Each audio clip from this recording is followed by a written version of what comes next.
Thanks for joining me in this video. This video is about how you can immigrate to Canada. There are multiple ways of immigrating to Canada, but you can really put it into four main categories. One is called the economic route. Two, family route. Three is when you go from a temporary document into permanent residency. So let's say a work permit and then ultimately lead it to PR. And the fourth is when it's a refugee application, an asylum seeker, H&C, those types of application. So let's break it down real quick on these four.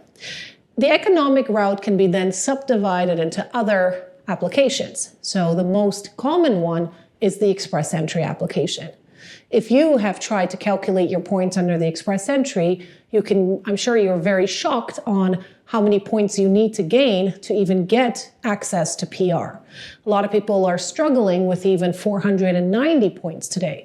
If you don't have 500 plus points, your permanent residency to Canada is not looking so well. So a lot of people now are trying to look at different provinces, the province of Nova Scotia, Alberta, and so forth. And is that the way to go?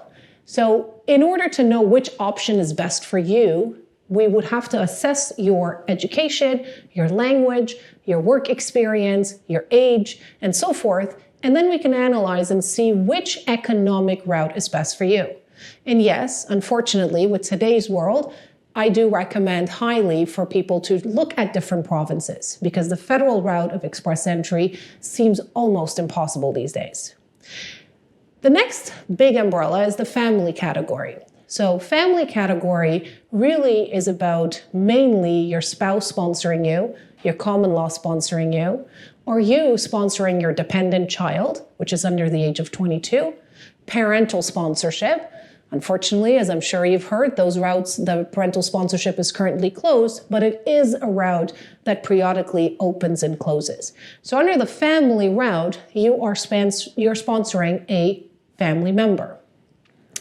The next main application is how you can immigrate to Canada from temporary to permanent. And just like the economic route, this is one of those applications that many of my clients qualify for. So essentially, most of them come as a student into Canada, they study, they finish their studies, apply for a PGW work permit, then apply for PR. And again, when you're looking at PR at that time, you again have to go through the economic route. So most temporary to permanent eventually funnels through the economic route.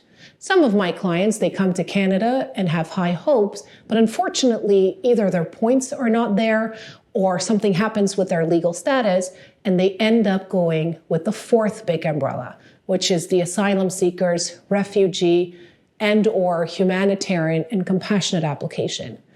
This should really be your last resort.